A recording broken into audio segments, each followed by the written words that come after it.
If childhood me could see adult me riding this, he would be so excited.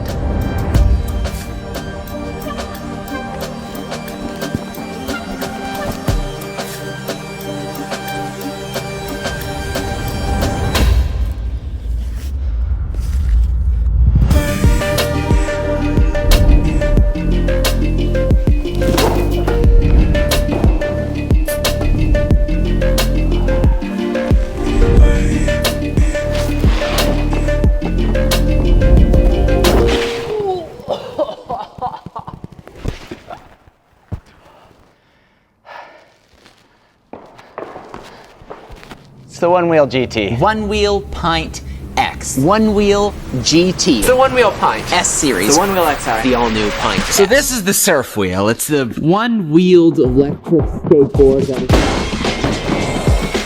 I've been riding Onewheels for the better part of a decade now, and I have made a lot of videos about them. I have put tens of thousands of kilometers on my boards, and at this point, it feels like an extension of my body.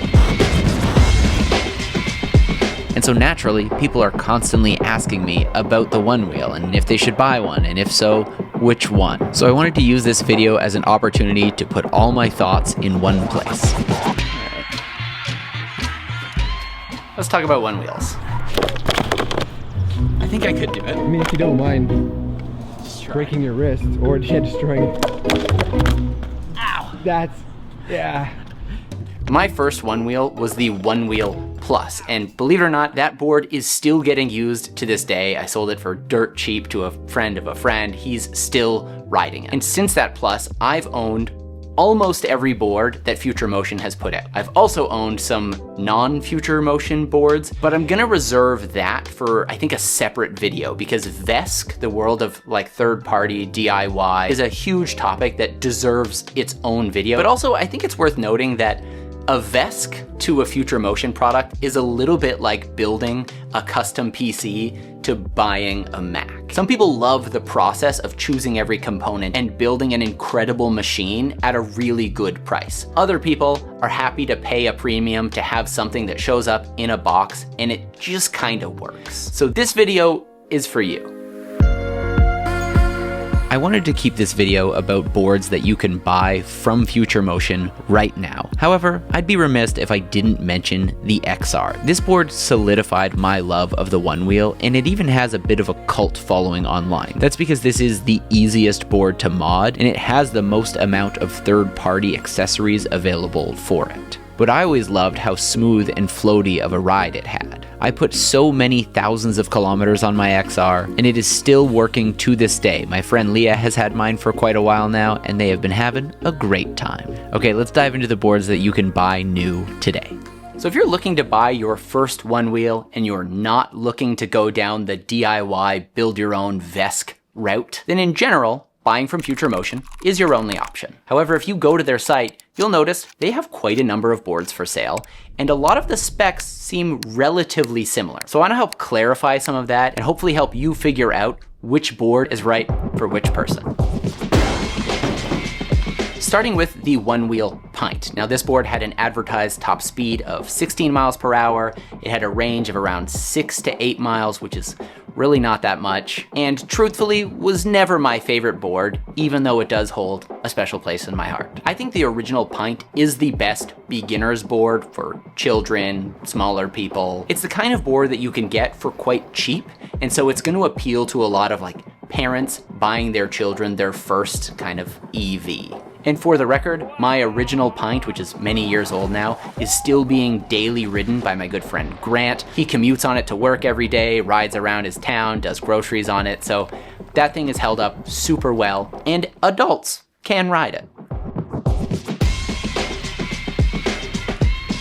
So when the Pint X came out, it felt like they took a Pint and they took an XR and they smushed them together. The Pint X adopted the range of the Onewheel XR, which was around 12 to 18 miles, which is about double what you had on the Pint. Now Now with that, the board got a little bit thicker, a little bit heavier, but it meant that you could ride this board for more than just a quick commute or a ride around the neighborhood before you needed to charge it up again. They also bumped the top speed from 16 miles per hour up to around 18 miles per hour. Quick editor's note here. The website lists the Pint X and Pint S as having a max speed of 20 miles per hour. I don't buy it. These pint boards have a really aggressive pushback that kicks in a lot earlier than it does on the higher end boards. So when the XRC, which we'll talk about later, and the Pint X both say 20 miles per hour top speed, they won't both be hitting 20 miles per hour in the same way. In fact, don't expect to be riding the Pint X at 20 miles per hour. 18, I think, is where the pushback is. Back to the video. I still have my blue Pint X here, though it's relatively low miles. In general, the Pint X is the board I lend out to friends if they're thinking of getting a one wheel. I do also want to mention that the stock tire that comes on the original Pint and the Pint X is not my favorite. It feels kind of tippy, kind of unbalanced, and while it can be fun to be really carvy at slow speeds, I don't find it provides me the confidence of stability as I'm up in those higher speeds that the board can do. However, the next board we're going to talk about fixes that in a really big way. The Pint S has essentially identical internals to the Pint X. However, it makes a few key cosmetic and exterior changes that I think make a really big difference in the ride experience. It has the flared front and rear foot pads, which make people with adult size feet fit way more comfortably on the board. But it also includes the Pint Performance treaded tire. Now this is, I believe, the third performance treaded tire that Onewheel has put out. And in my opinion, I think it's their best tire. Caveat, I have not ridden the XL, so maybe that's a better one, but that's a big chunky tire. It's not gonna fit on a Pint. So while the Pint S doesn't necessarily have the performance I'm looking for in a board, if I'm casually riding or letting someone else ride my bigger boards, or maybe I'm just out for a nighttime cruise and I don't need to be going super fast in the dark, the Pint S is so much fun. The tire, while carvy, is still very stable, especially at high speeds, which I really like, and the foot pads make it a lot more comfortable. The Pint S is the first Pint that I really loved.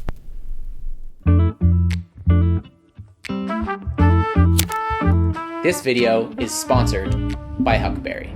Huckberry is the go-to one-stop shop for all things apparel, lifestyle, home goods, and at this time of year, especially gifts. The site is so well curated with a wide variety of things. So whether you're looking for clothes for yourself or gifts for your friends, your family, you are sure to find something that everyone will love. Goose! Maybe you're looking for some small stocking stuffers and you could pick up a Texas campfire candle or some birchwood incense that I've got going that you can't see, but I can smell. Or perhaps there's the music lover in your life that you could get actual magic. Now this is a record that was made for some films Huckberry put out, and it is really cool. I'd have it playing in the background right now, but I don't know if I have the rights. So there's a link down here if you want to hear what it sounds like, but trust me, it's very enjoyable. You're gonna love it. Or how about a classic fan favorite? These are their Made in USA beanies. They come in a wide variety of colors. I've got a few different ones. Or maybe you just need some staples for your winter wardrobe. This is the Flint and Tinder Waffle Thermal Crew Neck. It's so cozy, so comfortable, fits great. Whether you wanna wear them on their own, throw a jacket over it, just the perfect winter item. I also just picked up this new tweed overshirt from Marine Layer. It's really cozy, fits great, has pockets that are very over-engineered so you know it's gonna last. And the first time I wore it to the store, the guy working there said, "Hey, I like your shirt." And I said, So no matter what you're looking for or who you're shopping for, click the link down in the description, check out Huckberry, you're gonna find something great. I just know it. Hello, cat. Goodbye, ad read. All right, let's switch up the order to a higher performance board that I personally was not really a big fan of, even though I have a lot of friends that love theirs.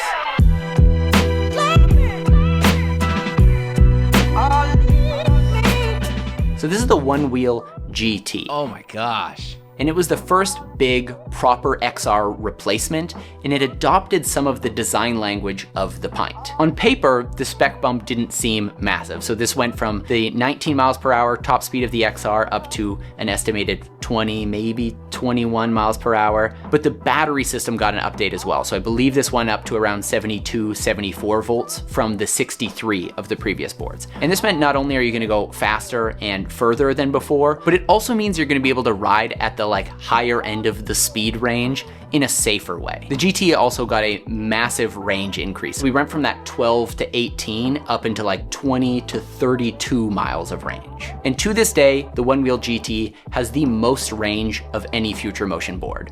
So if that's what you're looking for to go far or ride for a really long time or just not plug in often, the GT is your best option. They also sold the GT with either a slick or a treaded, rounded tire similar to what was on the Pint. But for me, this is really what I didn't love about the GT. I found the GT tire felt like a bigger version of the Pint tire, which is to say it wasn't very stable. It felt more like I was on a ball, and I felt worried of speed wobbles when I was going faster if I were to hit a bump. The GT is also a board that will frequently get pretty good discounts from Future Motion, and you could probably also find one on Marketplace for a good price. So for this section, I'm mostly going to be talking about the GTS, but I'll allude a little bit to the GTS Rally Edition, which I've only ridden a little bit, and the GTS XL, which I have never ridden.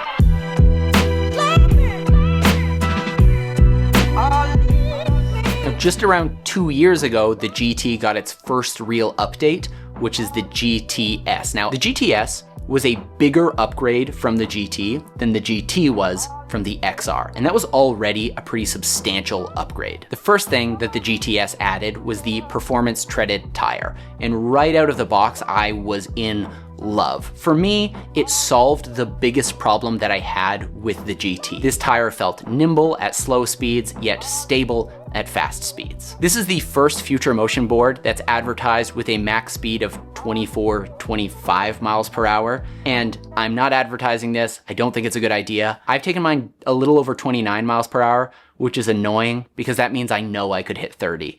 And that's not a good idea to have in my head. Now, the biggest upgrade from the GT to the GTS is that the battery system went from that like 75 volts up to 113 volts. And so as mentioned, this means you're gonna have a lot more torque at those higher speeds. So that means faster riding is safer than it's ever been. You're not gonna have to worry about those nosedives, at least anywhere near as much as you had to with, the XR or the Plus or the Pint. Now, along with this faster top speed, there is one drawback from the GT, which is a reduction in range. So where the GT had 20 to 32 miles of range, this one is around 16 to 25 miles of range. However, along with this, it meant that the GTS was lighter than the GT. And as somebody who spent a lot of time riding pretty much every Onewheel ever made, the GTS is by far my favorite. The GTS and the GT, however, share a common flaw. So these boards move to a 6-inch hub up from the 5.5-inch hub of previous years. On one hand, you technically get a little bit more torque. However, it also means if you're doing drops and bonks and stuff, you are way more likely to damage that hub, especially if you're running at a lower PSI. Now, I think Future Motion listened to the community here because shortly after they released the Onewheel GTS Rally Edition,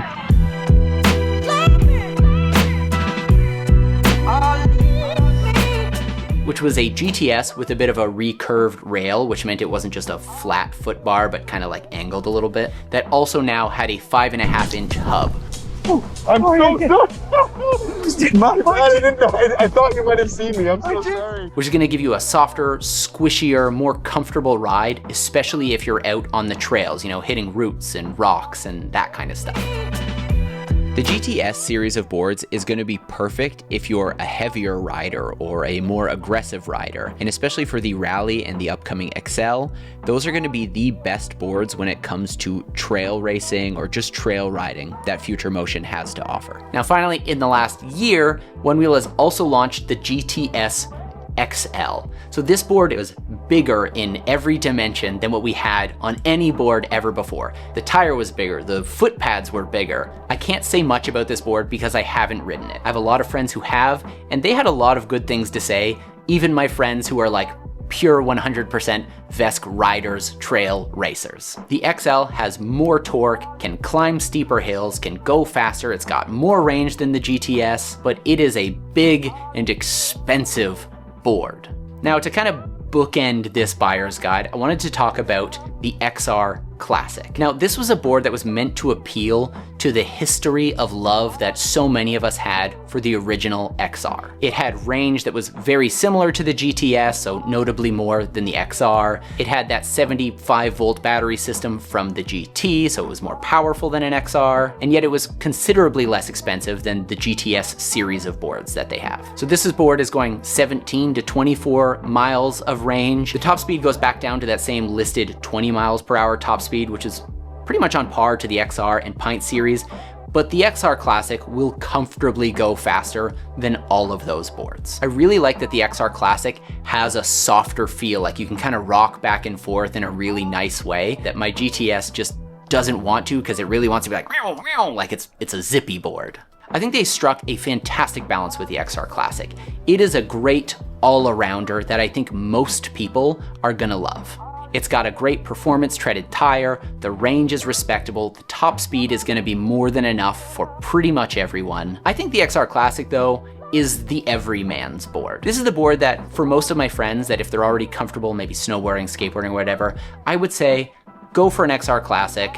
It's gonna be great, you're gonna love it. Most of those people, I'd say you'll find the Pint is a little too slow, a little bit too underpowered, but also the GTS series is gonna be a little bit more than they need, a little bit more premium, a little bit more expensive. Overall, XR Classic, 2 thumbs up. Christoph has been riding it pretty much daily because he's having issues with his regular XR. All right, I think that's about it. This was probably a long video, and I'm sure the comment section will be very reasonable and kind. Now, the people I would love to hear from in the comment section are the people who have custom VESC builds. Based on what you know about me in this video, how fast I like to ride, the kind of stuff I like to do on it, what would you recommend to me or someone like me in a custom VESC build? Should I start with an XR and go from there? Should I check out Fun Wheel or Float Wheel? What do you think? Let me know in the comments down below. That's about it. And if I haven't said this enough, the Onewheel is my favorite thing. Thanks for watching. See you next time. Bye. Oh my. Hi. Whoa. What's happening?